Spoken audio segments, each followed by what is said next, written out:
Então, o capítulo de Wireless LAN, Wireless LAN é um assunto muito vasto e é um assunto que é tão vasto que ele é cobrado num CCNA à parte, que é o CCNA Wireless, né? Então, você tem um CCNA para Wireless LAN. No CCNA aqui, 640.802, caem alguns assuntos que está tudo mapeado na prova de capítulo. Então, é fazer aquilo de lá, refazer. Ninguém até agora que fez a prova falou que caiu coisa diferente dos nossos modelos, tá? Mas vamos com os conceitos principais aqui. Primeiro, a rede sem fio é baseado no padrão 802.11, né? A gente tem os 802.11a, B, N, G e assim vai, né? Utiliza o CSMA-CA, Carrier Sense Multiple Access com Collision Avoidance. Ele evita colisão. Ao contrário do Ethernet, que usa o CD, né? E trabalha preferencialmente em Half Duplex. Então a rede wireless aí vai trabalhar em Half Duplex. Exemplos de transmissão sem fio. Tem o Wi-Fi, né? Que é o 802.11a, B, G. Mas a gente tem o Bluetooth, infravermelho, satélite, WiMAX, a gente tem um monte de exemplos de transmissão sem fio. No escopo do CCNA é cobrado principalmente o Wi-Fi e as tecnologias de Spread Spectrum. Tem uma questão que eu vi cair no passado, ninguém mais falou que caiu, que é do infravermelho, tá lá na prova de capítulo, tá? Ele perguntava aqui, tecnologia de transmissão ponto a ponto, sem fio, é utilizado para velocidades médias, que era o infravermelho, era o único que cabia lá na resposta, tá? E para distâncias curtas. O que matava a coisa é para distância curta, tá? Esse é o quadro para fazer a prova. Além desse quadro, eu vou passar para vocês depois também que velocidades cada padrão trabalha. Também eu já vi uma questãozinha do 802.11b, se eu não me engano, ele perguntava que velocidades o cara trabalhava. Mas aqui é o que mata. Faixa de frequência, primeiro eu tenho A, B, G e N. Faixa de frequência que tem cada um, 5.7, 2.4, o N usa 2.4 e 5. Canais, 23 para o A, 3 para o B, 3 para o G. Modulação, aqui, para o A, OFDM, para o B, DSS, para o G, usa as duas, e para o N, o tal do MIMO OFDM. Modulação é como é que o cara converte o bit 0 e 1 em frequência. Tá? Eu estou transmitindo wireless, estou transmitindo em frequência. Então, o bit 0 e o bit 1, eles vão receber uma modulação, tá? Uma técnica de modulação. Como é que isso é transmitido na rede sem fio? É essa técnica. Taxa de dados, eu falei do B, ele transmite até 11 MB, mas ele tem várias taxas de dados que ele pode. Se eu não me engano, é 1, 2, 6, até chegar ao 11, tá? Então, caiu uma questão com esse tipo com essa pergunta, mas é só essa que tem caído e também é só dar um decoreba lá que você consegue responder, tá? Então, taxa de dados máxima aqui, 11A é 54 MB, o B é 11, o G 11 ou 54 e o N já passou de 248 megabits por segundo, né? Intervalo, que é a distância que vai, 135 metros, 35. Esse cara aqui chega a 35, esse cara vai acima de 70 metros. Isso aqui é tudo o que a recomendação lá diz, né? Então, com essa tabelinha, a gente responde muita coisa. Modo de operação, que é outra coisa que pode cair. A gente tem 3 tipos de comunicação. Ad hoc, infraestrutura com um ponto de acesso e infraestrutura com mais de um ponto de acesso.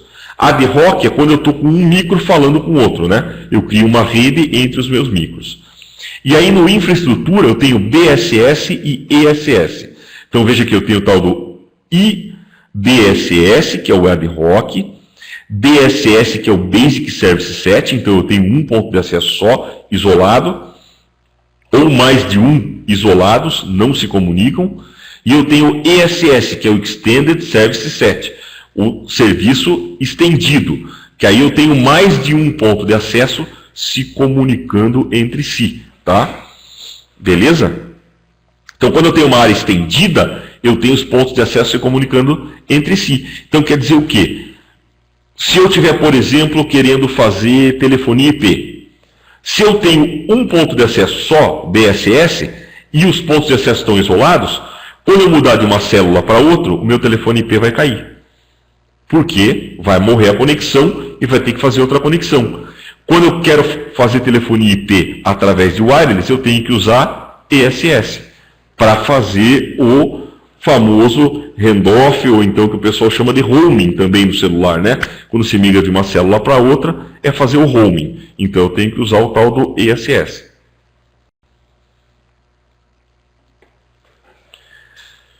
Normalmente quem regulamenta são os órgãos oficiais aí do governo, que aqui no Brasil é a Anatel, né? A gente tem faixa de transmissão de 900, 2.4 e 5 GHz aí. O que interfere na potência do sinal?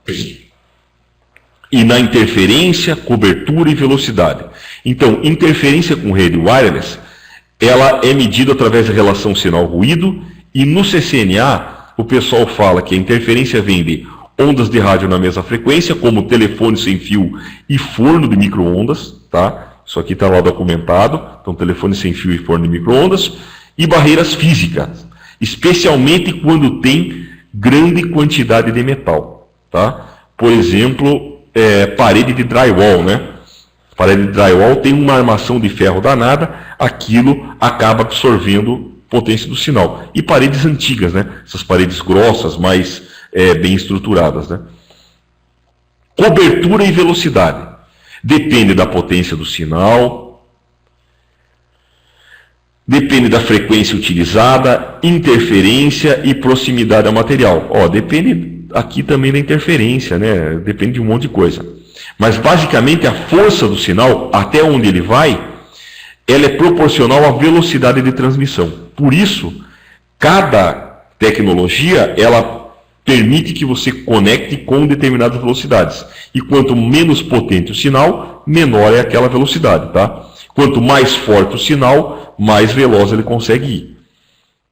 E para aumentar a área de cobertura, você pode utilizar antenas especiais, antena com maior potência, tá? Aumentar o ganho da antena que você tem. Beleza? Tranquilo aí, pessoal?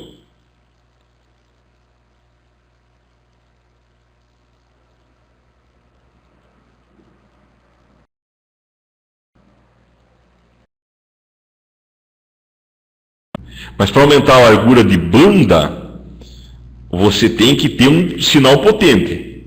Aumentar a largura de banda, aqui a gente está falando do sinal puro do wireless, né? Quanto é que você consegue pegar? Então, se você tiver um sinal com uma potência maior, no 802.11 A, por exemplo, você consegue chegar a 54 megabits por segundo. Só que se a potência do sinal estiver pequenininha, você fica com 1 megabit por segundo. Entendeu? Não é na transmissão, na realidade é para o sinal de wireless.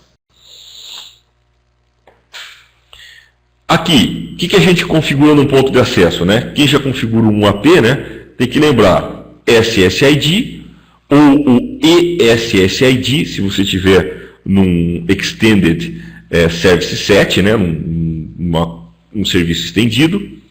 O teu SSID pode ser transmitido em broadcast ou oculto, né? Eu posso ocultar o meu SSID. E para melhorar a parte de segurança, criptografia e autenticação, como app WPA, WPA2, e também eu posso fazer o filtro através de MACs no meu AP, né? Aqui, cada tipo de padrão que a gente tem, ele tem uma faixa de frequências que ele trabalha. Então, por exemplo, aqui, no B, você tem essa faixa de frequência aqui, chamada de canal, tá? Então, por exemplo, o canal 1, ele trabalha em 2.412, canal 2, 2.417 MHz, até o canal 14, que é o 2.484, tá?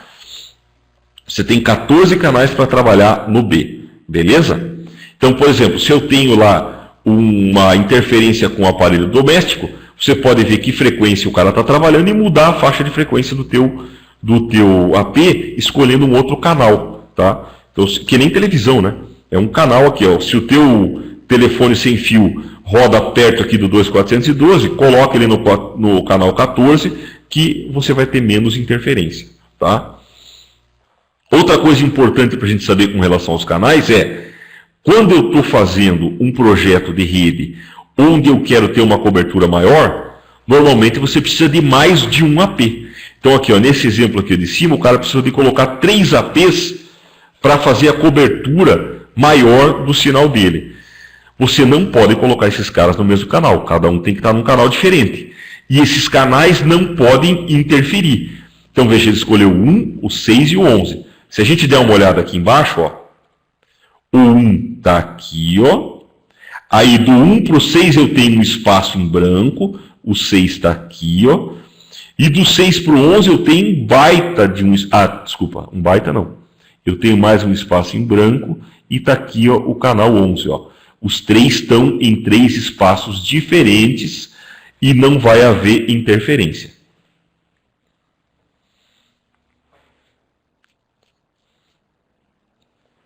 Olha, eu nunca ouvi falar, Rodrigo, da polarização das antenas, mas uma coisa eu digo, normalmente o que interfere é isso aqui, a canalização, tá? Que canal a gente está usando. Então, quando você faz um projeto, você tem que ter isso. Ó, tem uma questão lá que tem caído bastante, um modelo de questão, é que o pessoal coloca lá um desenho bem parecido com esse e faz algumas perguntas. Primeira pergunta, se eu tenho uma topologia desse tipo, eu estou num ESS. É um tipo de serviço estendido.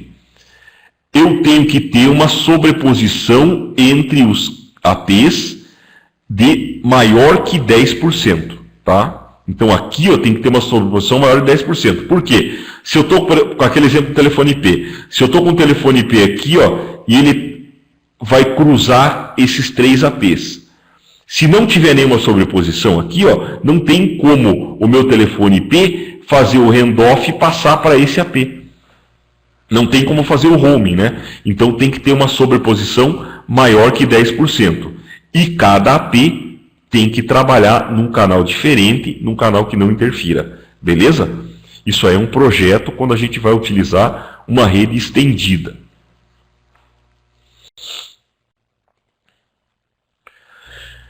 Eu já tinha falado, né, para melhorar a questão de segurança, criptografia, autenticação, você pode usar um protocolo aqui para fazer a tua criptografia e autenticação. A gente tem o EP, WPA, WPA2 e 802.11i, tá? O EP é o mais fraquinho de todos, trabalha com esse método aqui chamado RC4 de criptografia. O WPA é um pouco mais eficiente, trabalha com RC4 e TKIP.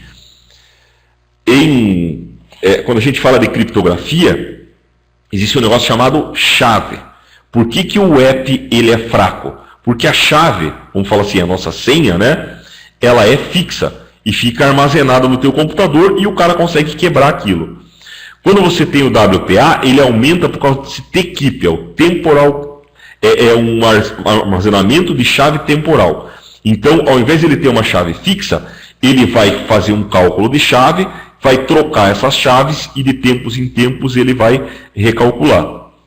O WPA2 é muito melhor porque, em vez de usar o RC4, que é um algoritmo de criptografia fraco, que já foi quebrado, ele pode usar esse tal de AES-CCMP. O AES é um dos protocolos de criptografia aí, um dos algoritmos mais fortes que tem. Eu consigo colocar um AES de 1024 bits, que vai ser muito difícil do cara quebrar, tá? Então o WPA2 e o 802.11i, eles são muito melhores que o EP e o WPA por causa do algoritmo de criptografia e da administração das chaves, tá? Então lá, o EP, ele é o mais fraquinho de todos, chamado Wire Equivalence Privacy, trabalha com 64 ou 128, podendo chegar a 256 bits de chave, tá? E ele mantém as chaves nas extremidades. Então é muito fácil de você quebrar isso aqui.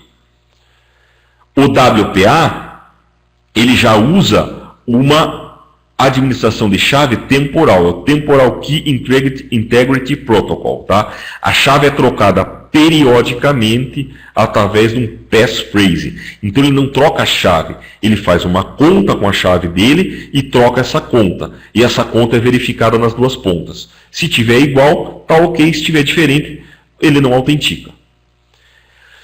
E o WPA2, ele acrescenta mais potência aqui, ó, na criptografia. Ele usa o Advanced Encryption Standard, que é o AES, que é muito mais forte que o tal do RC4 que o WPA e o EP usam, tá? Então, para o hacker quebrar isso aí é muito difícil. Eu tinha falado, né, outras tecnologias sem fio. Para casa, a gente tem o Bluetooth e o infravermelho. Para o Wireless LAN, Wi-Fi e o tal do HyperLAN. Temos o WiMAX, né, que promete ser o substituto do ADSL sem fio. Até agora ainda não está bem implementado isso aqui no Brasil. Tem o GSM, GPRS, o MTS, 3G, 4G chegando. Então a gente tem várias tecnologias sem fio, cada uma utilizada para uma área.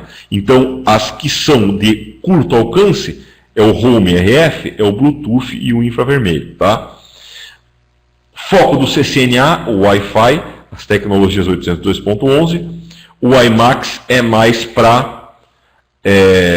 a gente usa mais como acesso para a internet banda larga, né? E aqui esses caras GSM, GPRS e o MTS é tudo via celular, né? Eu tenho aqui a tecnologia via celular. Pessoal, por hoje aí eu cheguei no final, consegui cumprir os dois objetivos. Na próxima aula a gente volta com alguns exercícios, tá? Que nem a gente fez nessa aula aqui. Vamos fazer no comecinho da aula sempre ver exercícios da aula passada. Alguém tem alguma dúvida? A gente tem um tempinho aí? Opa, obrigado aí, Orlando, que você gostou. Se alguém tiver alguma dúvida, quiser fazer alguma pergunta, nós temos ainda um tempinho.